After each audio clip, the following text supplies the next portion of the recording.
of a Canadian First Nation artist.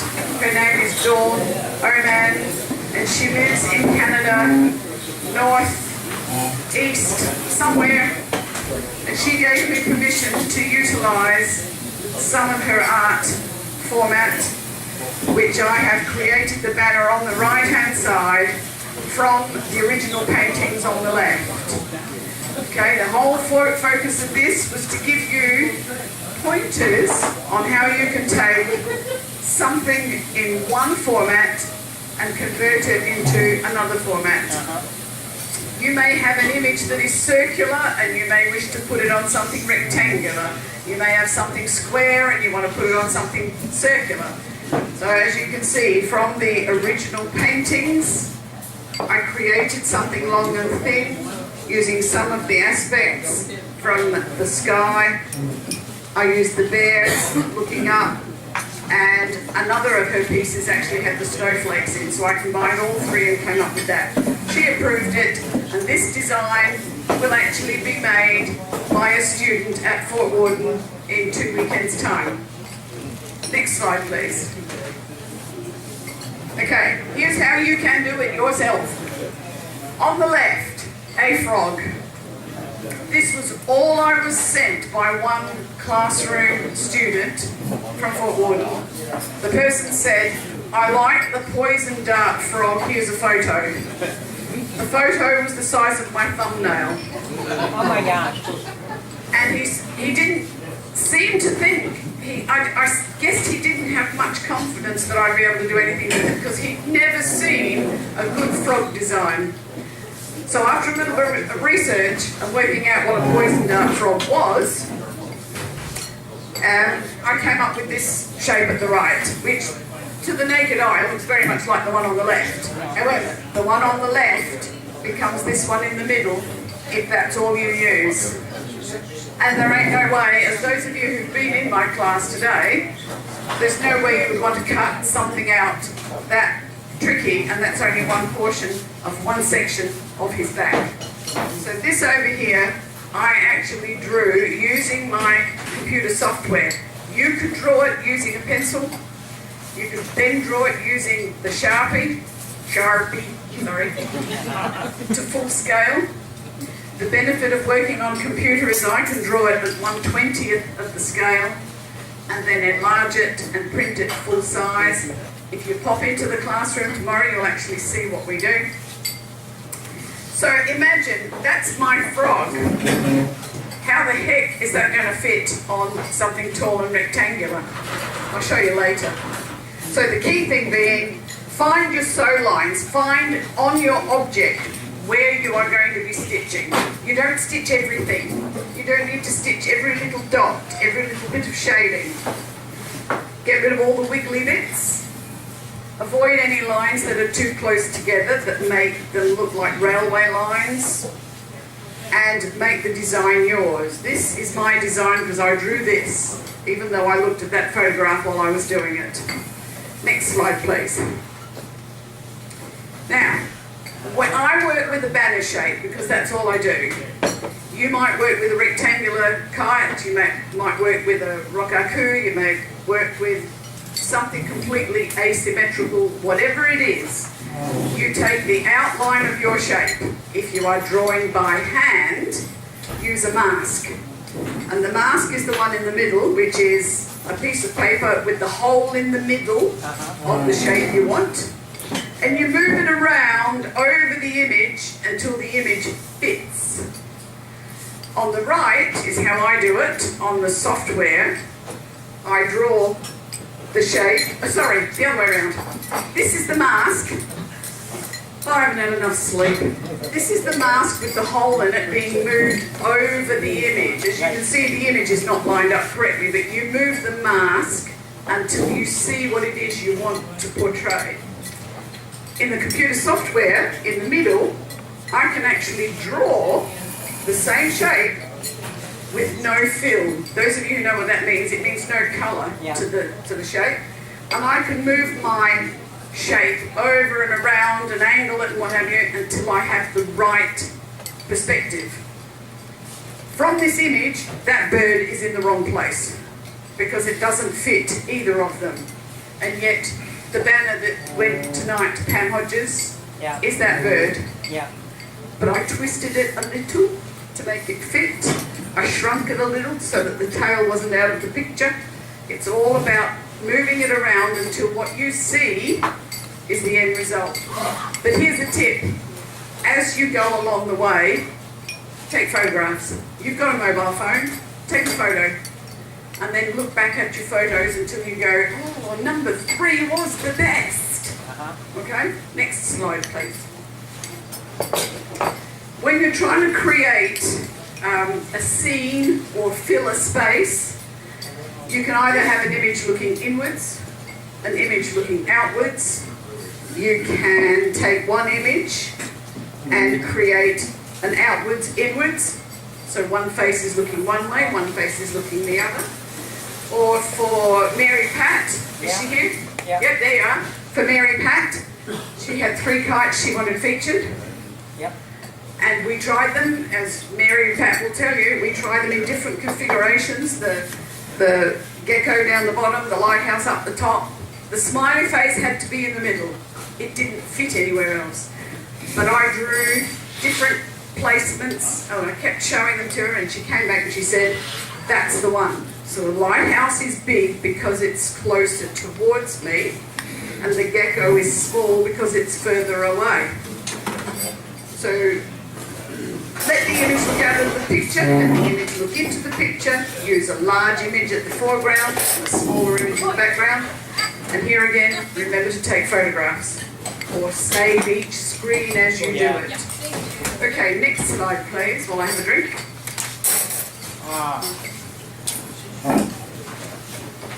And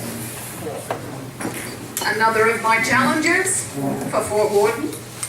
When I sent out the directive, I said, tell me what you'd like me to design and I'll draw it for you. Expecting well, I'd like a frog, please. Because I knew how to do that. This person came back with, I like San Francisco. So can you include the Golden Gate Bridge? What is that? Oh, the flower, the golden, I can't remember what it is now, the poppy, the yellow poppy. A bunch of grapes, or don't forget the bear, and a redwood tree, and a this, and a that. And I'm thinking, that's a lot of detail for one object that is waving in the wind. Similarly, if that was a kite, remember at however many 100 feet, a small bunch of grapes would appear like just a pink dot. So it's perspective. Remember that where people are viewing it from needs to be visible. So what I took was the Golden Gate Bridge. I made that the main feature, knowing that it was tall, and then everything else I tried to fit in around it, and she approved this one. It's going to take her 3 weeks to make, I'm sure. She thinks she's going to have it done in 8 hours. Now, if you'll notice, the one on the left was where I began. And as you all know, the Golden Gate Bridge has lots of thin cables. Anyone who has stitched thin pieces of fabric near one another, that's lots of thin train lines. Not a good idea. So the second one, I sort of changed them from cables to solid rectangular blocks of fabric. In the end picture, they still look like the Golden Gate Bridge. So you can sort of manipulate reality into another format and still make it look like the original. You'll find also that while what I started with and then what I converted it to, I still only used that much. So you can pick and choose which scene you choose. I don't like this at all. There's just too much bitty. It's not a story, it doesn't tell anything. But that's what the customer asked for and that's what the customer got. Next slide, please. Another key thing, if any of you ever work with text on fabric, while the customer says, I really want that lovely font, it looks so pretty, when it waves in the wind, that one on the left says Christmas. It says Christmas now. And yet, it is the name of a restaurant called Christina's. but because of the font Christmas. and the upright and the waving, and nobody sees the apostrophe, it looks like Christmas. So just be careful. If someone says to you, I want you to make one for my shop, or I want you to put my name on there, don't use a fancy font. It looks nice on a piece of paper. But when it's moving, or if it's in the sky, it will get misinterpreted. So this font here, simple, easy to read. This guy here, there we go, yep. Kevin will know, Dr. Awesome, Dr. You Are Awesome. That happens to be his logo font, so I had to use that. But I made it large enough so that from a distance it's visible. You see how it fills the space? And then the gaps, I put the bubbles in, because that's what he does, he blows bubbles. Yeah, we should have found that from Dr. You Are Awesome to Bubble Boy, and it would have worked better. Whatever. Do you find that that's a very round font? You know, there's lots of round, long curves and stuff. Is that harder to stitch? Or does it make no difference? Mary Pat, how hard is it to stitch something long and curved and what have you? You're about to find out, because she hasn't done the difficult one yet. It's more a case of how difficult do you want to make the challenge, and is it a challenge for you, or are you doing it for someone else? If you're doing it for someone else, you charge them double. If you're doing it for you, you do it because you love it. There's a lot of fonts that I like. I hate the fonts that have round edges because you have no stop-start point. I like block points like this because you can go start at that corner, straight line, 90 degrees, straight line, 90 degrees, straight line. Yeah? So St. Michael's was easy because at the end of the S, it's a 90-degree corner. Easy. This one here doesn't have any corners, so matching the fabric up, oh, it's a shift here and a shift there, so it takes longer. So when you come back to meet the round, at the end of the circle, to meet the ends, Yeah. it might pucker. This fabric doesn't pucker. If it's ripstop nylon, I can't tell you because I don't work in ripstop. Okay. I am talking banner cloth, so Okay. the ripstop nylon people will know themselves how detailed you want to go. Okay. Next slide, please. Operator, thank you. Oh, colours. Colours.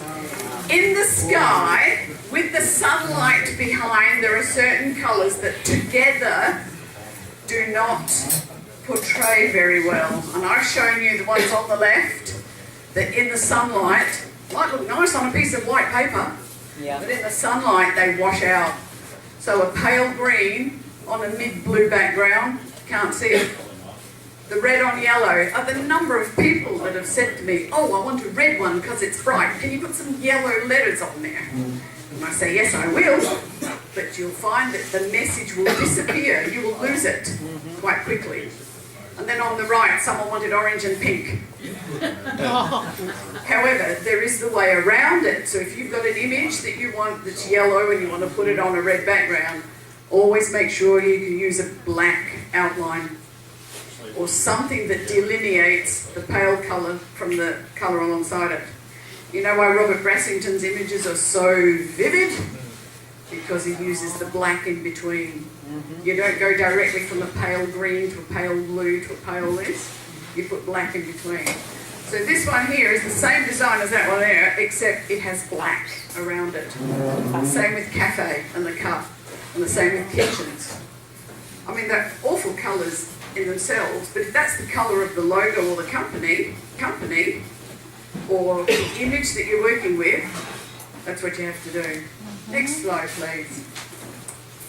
Now this this gentleman in England is famous now, worldwide, because I featured him a lot in my Facebook.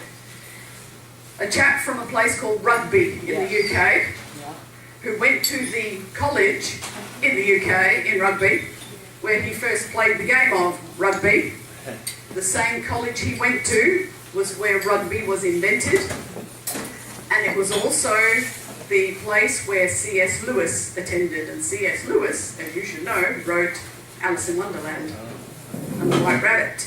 So my brief was a banner that says rugby, it has something Australian in it, and it has a white rabbit.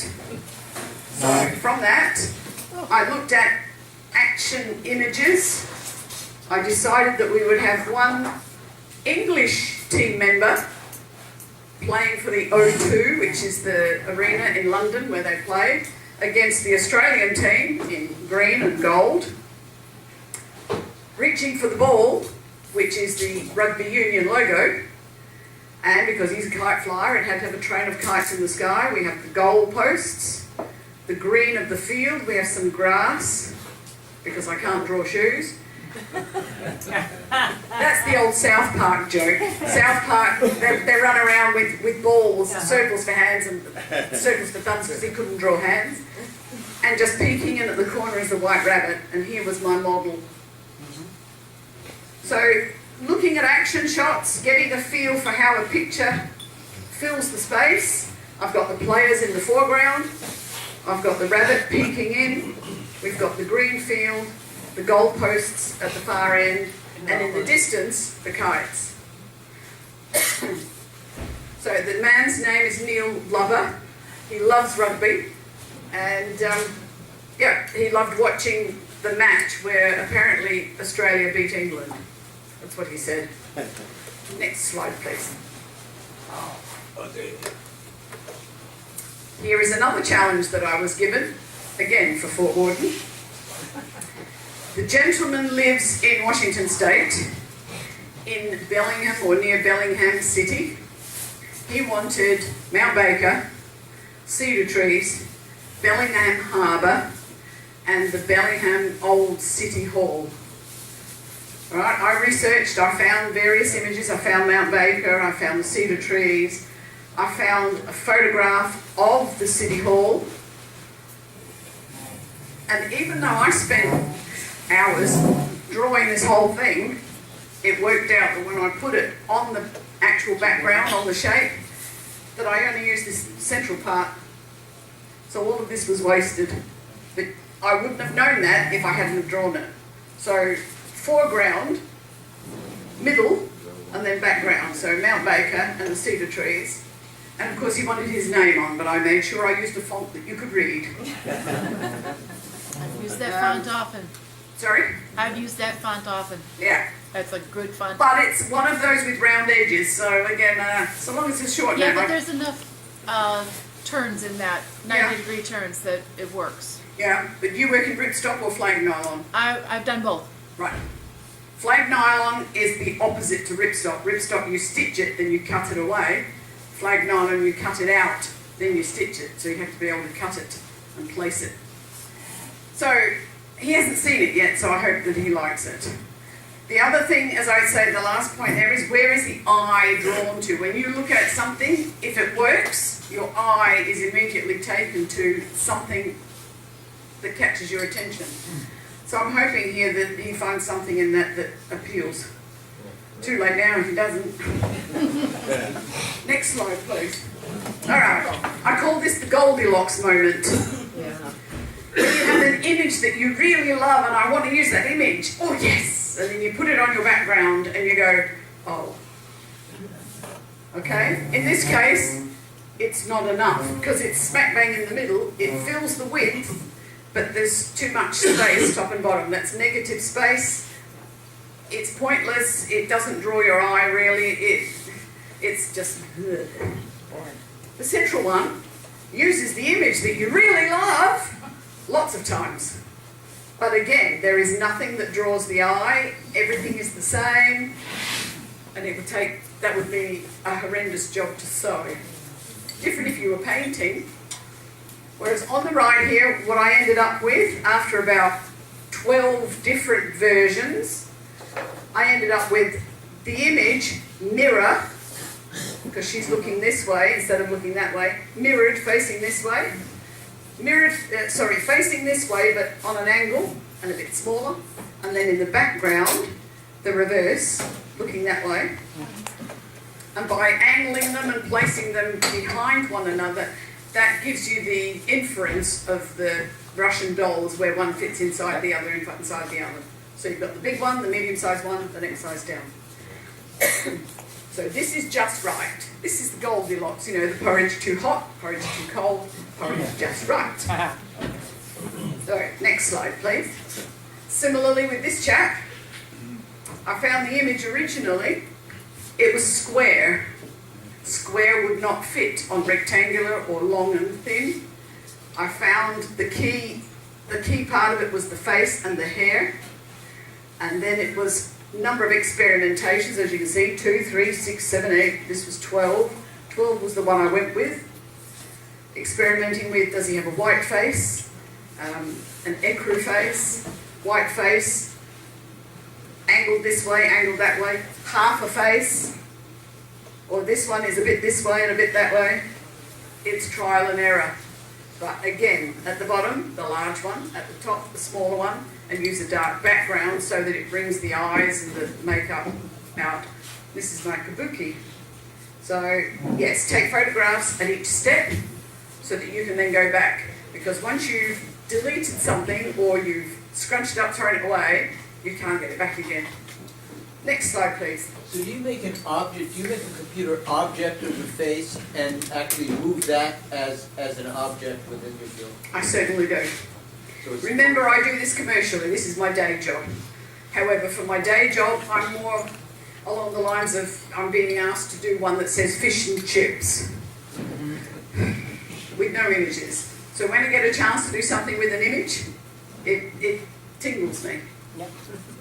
Okay, on the left there, the detail in that would have been far too much, putting all those tiny stitches so close together, a bit like toilet paper, you know, 1 minute out in the wind and they would have fallen apart. The one alongside, I have removed a lot of the superfluous detail, and I had also attempted to match to the fabric colours that I had. So this was the end result here. In the end, I drew all of that and ended up just using the sliver between her two eyes. And you captured it. Yeah, That's right. and the red lips, you know, pop. So everyone, the interest is drawn to the two eyes and the red lips. Okay, next slide, thank you. Now this one I did have last time, again about lettering. If you are using a font that exists and not one you are hand drawing, whilst your customer or you might look at something at this height and go, oh, that looks lovely. Once you've zoomed in or expanded it, it might turn out to look like this. And it's not neat when it's stitched. So you may be just be careful of what you choose. If you do choose one of these fonts, you need to spend a lot of time neatening up these corners before you go ahead into the production stage. But what if that's the client's logo and that's the font they want? You try to talk them out of it? No, because if that's the client's logo, they have never seen it at this size. Right. They've only ever seen it at thumbnail size. So once I've enlarged it, if anyone understands what I mean by nodes, each one of these has a node. I just remove the nodes, a few of these and a few of those, and eventually I end up with a curved line. Okay. And they don't know the difference. Well, can you scan it as a vector and just expand it as a vector? Maybe? That's how I work. Vector files, please. Thank you very much. And you know what I get? Thumbnail JPEG. And then when I blow that up, it gets pixelated, which, yeah, we'll lead into that. Next one, thank you. All right, here we go. We're back to the frog. These three, again, are challenges for the Fort Worden workshop. The one on the left, the gentleman showed me a picture of Northwest Pacific art. I loved it. The eagle catching the fish. But you can see how his picture fit on the template. Yeah. And then what I did, by separating the items, rotating, twisting, putting a white outline around everything, putting them on the turquoise background, it now looks like the eagle has actually come down and caught it's just about to catch the fish by the nose. So where I started with the original, I've still kept the feel of what it is, only it fills the space. You don't need the back end of the eagle to know that it's an eagle. You don't need the top part of the fish to know that it's a fish. From earlier, the frog, the one I drew, this is how it ends up. So you've got one frog facing this way, one frog facing this way, and he wanted red and yellow. He sent me the photograph of the turquoise, and then decided he wanted red and yellow. That's how it works. Over here, this is Sam. That's the end result. This is how it started. He wanted filigree, he said. Yeah. I said, are you sure? He said, oh, I like filigree. Right? But all that detail wouldn't fit. So as you can see, that was the original, and you'll recognise how some of the parts have been rotated. Some of the parts are kept. Some of the parts I've lost, I've taken out, and then by recolouring the individual bits, your eye is drawn to something particular rather than all one colour, because it came originally as all one colour. Right, next thank you. Oh, here we go. Iconic image, I don't recognise this. Starting with the photograph, a rough drawing, the first drawing. The sky is still just shaded because I have fabric which is a solid colour. I don't have fabric that goes from purple to pinks to blues to whatever. I then had to draw in the skyline and match it to the fabric colours that I do have. Drew some clouds, made a foreground that's dark because when the sun is behind the rock or on the rock, the stuff at the front is dark. Everything else around it, behind it, is dark, and the rock just glows. But that's a horizontal image. So what I did was I put it on the banner horizontally. Looks pretty impressive that way, and that's how I use it if I use only one. Next scene, please. However, split that photo over 14 different banners, and you've got the same image horizontally as a mural. So if you want to put the time and the money into making lots and lots and lots of things, that when they go together they look stunning, that's how you do it. So I took one photo and I just used my template and split it up into 14 different slices. Wow. Okay, next thank you. And finally, examples of portrait layout. Portrait is when it's up and down like this, so you get the sliver. Horizontal or landscape is when everything is side on. Seaside, the Northwest Art is side on, the Pea Stubs is side on, or a combination of both. The one I did for Wildwood in 2011. This is Wildwood portrait. The writing is Wildwood in landscape. The trick is not to have too much space. The trick is not to fill every corner. And the trick is to find somewhere that your eye is drawn to. And the cute thing I have to say, because Kevin's here right now, is that Kevin sent me a photo. I didn't put it up here, but he sent me a photograph of him. Was it the backyard? No, parked on the street. Park, right. He stood there in the park wearing that very shirt, doing this. And there was a flagpole so many yards that way with the flag flying. So it came to me as a horizontal image. And I thought, how am I going to get that on a piece of fabric this way? So if we put the flag up at the top and we have him looking up from below like this, it actually looks like he's looking at the flag. And everyone said, oh, is that Kevin? I said, cool, at least I drew it right. For the red-winged blackbird, Jesse's not here, is he? No. Jesse's email to me was, I want a red-winged blackbird on native grass. Now I had to write back and say, Jesse, I don't live in America, I have no idea what's a native grass.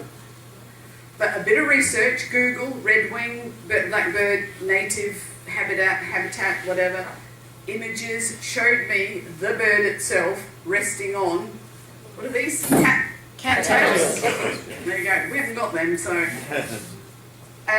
And then from that, I was able to say, we need a big bird for the image. We need to fill the top space with a little bird, some grass in the foreground, some sun and some clouds, because it's always a sunny sky. Mr. Blue wasn't too hard, because I knew what I had to put in the picture. I had to put Blue Meanie in there, and his name, and the sun. Kevin's was easy. Seaside, I took the scenery. If you've been to Seaside, that's Oregon, isn't it? No. Seaside? Mm-hmm. Yeah. Is it? Yeah. It's been so long since I've been, I can't remember. But that's the boardwalk, the seawall, whatever, and the lamp. Peace doves. Yeah, well, we've just ratified apparently in Australia towards the end of last year. We just voted for approval of gay marriage or gay equality of the sexes. So that was the whole thing there. Peace and the rainbow. And Wildwood was for the convention. That was the last one I went to. Okay, that says that that's the end of my official speech, but I can't remember what comes next.